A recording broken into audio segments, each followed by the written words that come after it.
आज की भागदौड़ भरी जिंदगी में तनाव और चिंता एक बड़ी समस्या बनती जा रही है। चिंताजनक बात तो यह है कि अब बच्चे और युवा भी एंजाइटी और डिप्रेशन जैसी मानसिक समस्याओं से जूझ रहे हैं। लेकिन क्या इन समस्याओं से राहत के लिए होम्योपैथी एक सुरक्षित और प्रभावी विकल्प हो सकती है? इन्हीं सवालों के जवाब जानने के लिए हमारे संवाददाता मनीष मिश्रा ने लखनऊ के Gaurang clinic and research centre में वरिष्ठ होम्योपैथिक चिकित्सक डॉक्टर गिरीश गुप्ता से खास बातचीत की। महत्वाकांक्षाएं और वो जैसा आप सोचते हैं वैसा नहीं होता हमेशा, तो वो सिम्पटम खत्म हो जाता है। ये एंजाइटी न्यूरोसिस का होम्योपैथी का जो प्रिंसिपल है, जहाँ हम पूरे होलिस्टिक पॉइंट से दवा देते हैं, तो वो क्यूरेटिव प्रोसेस। ये तो मिथ्या है। अगर कुछ आपके साथ गलत हो रहा है तो हमेशा ये दिमाग में रहना चाहिए कि इसके बाद अच्छा होना है। तनाव और एंजाइटी से जुड़ी समस्या और उनके होम्योपैथिक समाधान पर हमारे संवाददाता मनीष मिश्रा ने वरिष्ठ होम्योपैथिक विशेषज्ञ डॉक्टर गिरीश गुप्ता से विस्तार से बातचीत की। आइए सुनते हैं ये खास इंटरव्यू। नमस्कार, मैं मनीष मिश्रा। आपने कभी गौर किया है कि घर में सब कुछ ठीक होते हुए भी मन बेचैन रहता है, नींद नहीं आती है, छोटी-छोटी बातों में घबराहट होने लगती है, मौत का डर लगता है, किसी भी काम में मन नहीं लगता है, किसी भी बीमार व्यक्ति के बारे में जब आप कुछ सुनते हैं या कुछ पढ़ते हैं, तो आपको लगने लगता है कि ये सब आपके साथ हो रहा है। इन्हीं गंभीर सवालों पर आज हम सीधी और खुली बातचीत करेंगे लखनऊ के Gaurang clinic and research centre के वरिष्ठ होम्योपैथिक विशेषज्ञ डॉक्टर गिरीश गुप्ता से। जानेंगे कि तनाव और एंजाइटी आखिर क्यों बढ़ रही है।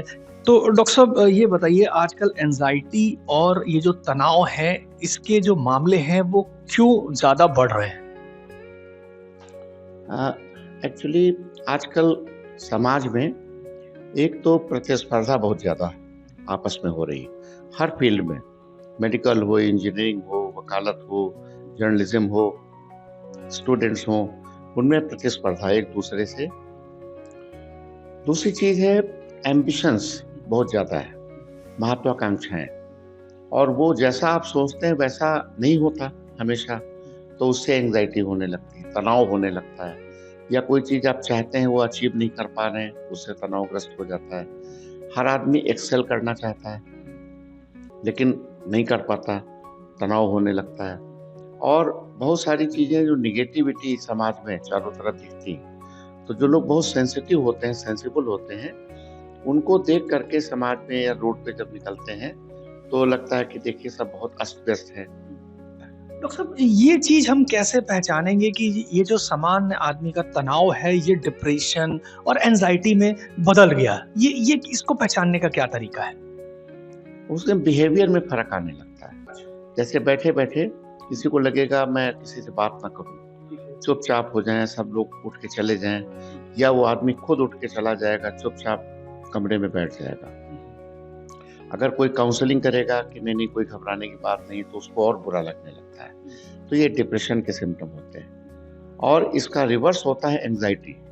जब किसी को चिंताग्रस्त कोई होता है तो उसको अकेले बैठ करके तरह-तरह के ख्यालात आते हैं कि मुझे हार्ट की प्रॉब्लम हो गई, मुझे गैस बन रही है, मुझे एंजाइना हो रहा है ना? और फिर उसका मन करता है कि हम लोगों के बीच में जाएँ। अकेले उलझन होने लगती है। और जहाँ 2-4 लोगों की कंपनी में बैठ गए, परिवार के या दोस्तों के बीच में, तो वो सिम्पटम खत्म हो जाते हैं। ये एंजाइटी न्यूरोसिस का लक्षण होता है। और इसका उल्टा डिप्रेशन का होता है, वो आदमी अकेले अपने सिक्लूड कर लेगा, अकेले अलग-थलग बैठेगा, काउंसलिंग या कंसोलेशन नहीं अच्छा लगता है, गुमसुम रहने लगता है, कई बार रुलाई भी आती है तो लोगों के बीच में नहीं, चुपचाप अकेले जाके आँसू आ गए। डॉक्टर साहब, ये बताइए कि ये जो होम्योपैथी है, वो किस तरह काम करती है इस एंजाइटी में, तनाव में, डिप्रेशन में? होम्योपैथिक का जो वर्क है, वो कैसे या इस पे काम होता है? ये बहुत ही सटीक सवाल है, लोगों को मन में बात आती है। देखिए, होम्योपैथी जो है, ये एक ऐसा सिस्टम है जिसे हम कहते हैं holistic, to treat the person as a whole. हम एक पर्टिकुलर अंग का या पर्टिकुलर सिम्पटम का इलाज नहीं करते हैं, मरीज को, टोटल मरीज को लेते हैं। तो जब मरीज को टोटल लेते हैं तो उसमें साइकोलॉजिकल और फिजिकल दोनों सिम्पटम लेने पड़ते हैं। तो जब साइकोलॉजिकल पर्सनैलिटी और मेंटल और ये फिजिकल पर्सनैलिटी को मैच करते हैं, फिर वो दवा जो सेलेक्ट होती है वो नर्वस सिस्टम के थ्रू काम करती है, नर्वस सिस्टम से। और उसका इफेक्ट पूरे शरीर में आता है। तो बेसिकली होम्योपैथी का जो प्रिंसिपल है कि let likes be treated by likes. इसका मतलब ये हुआ कि जब हमारी दवाएं ह्यूमन बीइंग पे टेस्ट की गई, वो दवा देने के बाद वही लक्षण पैदा होते हैं एंजाइटी के या डिप्रेशन के, जो भी सिम्टम आते हैं, और उन सिम्टम को मैच करके सेम मेडिसिन अगर हम देते हैं तो वो लक्षण खत्म होने लगते हैं। तो होम्योपैथी का जो प्रिंसिपल है, जब हम पूरे होलिस्टिक पॉइंट से दवा देते हैं तो वो क्यूरेटिव प्रोसेस शुरू हो जाता है। मतलब ये बताइए कि जैसे आपने बताया कि दवा करती है, फ़ायदा करती है, तो क्या आपको लगता है कि ये जो जैसे नींद नहीं आना, बेचैनी होना, घबराहट होना, एलोपैथिक दवाइयों में वो तुरंत असर करती है। लोग कहते हैं होम्योपैथिक दवा बहुत धीरे-धीरे असर करती है, तो क्या इस पे असर तुरंत होता है? ये तो मिथ्या है। ओके। ये देखिए, डिपेंड करता है कि अगर कोई क्रॉनिक डिजीज का आता है, एलर्जीज हैं, किसी को आर्थराइटिस है, किसी को फाइब्रॉयड है, ल्यूकोडर्मा है, उसमें जाहिर है टाइम लगेगा। लेकिन जो एक्यूट सिम्टम होते हैं, एक्यूट एंजाइटी है, उसमें दवा एक डोज जैसी आप मुंह में डालेंगे उसको इम्प्रूवमेंट शुरू हो जाता है। इवन एलोपैथी से भी ज्यादा फास्ट वो दवा काम करती है। रीजन ये है, एलोपैथी की दवा आप खाएंगे, पेट में जाएगी, डिजॉल्व होगी, स्टमक से एब्जॉर्ब होगी, लिवर में जाएगी, ब्लड में जाएगी, तब उसका असर आएगा। होम्योपैथी की दवा जैसे ही टंग में डालेंगे तो वो नर्वस सिस्टम को स्टिमुलेट करती है, जहाँ से एंजाइटी पैदा होती है, और वो सिग्नल ब्रेन में पहुंच जाते हैं और वहां से क्यूरेटिव प्रोसेस शुरू हो जाता है। तो ये बहुत इफेक्टिव और बहुत क्विक एक्टिंग होती है। ये एक मिथ्या है कि लोग सोचते हैं कि बहुत स्लो असर करती है। डॉक्टर साहब ये बताइए, जो बच्चों में एंजाइटी होती है, जो जवान लोगों में होती है, जो ग्रोइंग है स्टेजेस पे, उनके जो अभिभावक हैं, उनके जो माँ-बाप हैं, उनको क्या सावधानी रखनी चाहिए कि बच्चे इस प्रवृत्ति की तरफ ना बढ़े? आपने अक्सर देखा होगा इस समय कि बच्चे आत्महत्या कर लेते हैं, एंजाइटी पे चले जाते हैं, डिप्रेशन हो रहा है, तो उनके अभिभावकों को क्या ध्यान रखना चाहिए? देखिए, टीचर्स को और पेरेंट्स, माँ-बाप या परिवार के लोगों को पहली बात तो बच्चे से बहुत ज़्यादा एक्सपेक्टेशन नहीं रखना चाहिए। आपने फिक्स कर दिया, एक फ्रेम बना दिया कि उसमें उसको फिट होना है, ये बहुत गलत प्रवृत्ति है। हर बच्चा फर्स्ट नहीं आ सकता है। अगर क्लास में 35 बच्चे हैं तो फर्स्ट 1 आएगा, फिर कोई 2 आएगा, एक 35 नंबर पे होगा। तो ये एक्सपेक्टेशन करना गलत होता है। बच्चों को टारगेट ना दीजिए, उन पे बोझ न डालिए। तनाव में डॉक्टर साहब कम करने के लिए दवाइयों के साथ-साथ और लाइफ़स्टाइल में क्या चेंजेस करने की ज़रूरत होती है?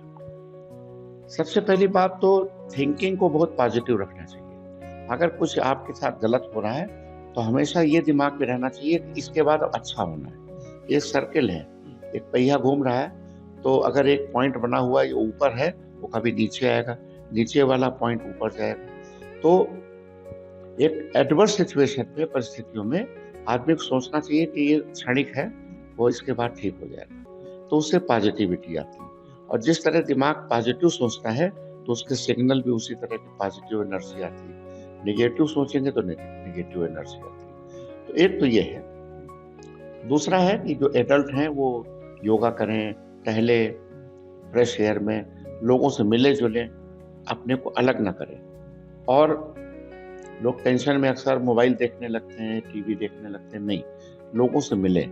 जो ह्यूमन टच होता है, वो चाहे पेरेंट्स का हो, चाहे दोस्तों का हो, या जिसको आप चाहते हैं, उसके साथ जब बैठते हैं, अपनी बात को शेयर करते हैं, तो आपका स्ट्रेस ऐसे ही कम हो जाता है। तो सब लोग मेंटल हेल्थ पे बात करने से बचते हैं, तो ऐसे लोगों को आप क्या संदेश देना चाहेंगे? देखिए, माइंड भी शरीर का हिस्सा है, और माइंड को आप ये मानिए कि ये कंप्यूटर है और पूरी बॉडी उससे कंट्रोल होती है। अब ब्रेन को भी, जो ब्रेन को गवर्न करता माइंड, तो माइंड एक तरह सॉफ्टवेयर होता है। तो अगर आप दिमाग को बहुत पॉजिटिव रखते हैं और निगेटिविटी से दूर रहते हैं, और हमेशा आप सोचते हैं कि हमें अच्छा करना है, और दूसरे के लिए एक सिंपैथी रखिए, दूसरे के लिए आदर सम्मान रखेंगे, तो आपके शरीर में अपने आप ही पॉजिटिव एनर्जी फ्लो करने लगती है। तो आप इन चीज़ों से बचे रहते हैं।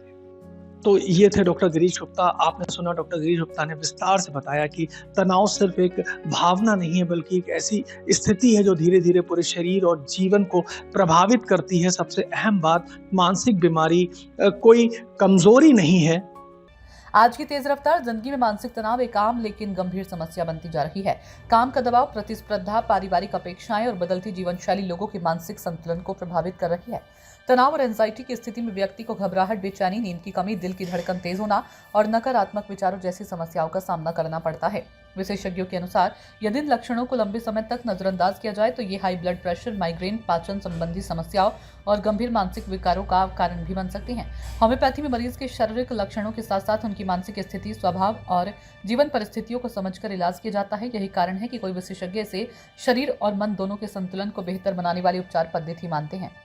मेंटल हेल्थ पर खुलकर बात करेंगे, अपनी भावनाओं को समझेंगे और जरूरत पड़ने पर विशेषज्ञ की सलाह लेने से हिचकिचाएंगे नहीं, क्योंकि स्वस्थ मन ही स्वस्थ समाज की नींव है। कैमरामैन आकाश बंसल के साथ मनीष मिश्रा, सूचना इंडिया न्यूज़ चैनल के लिए।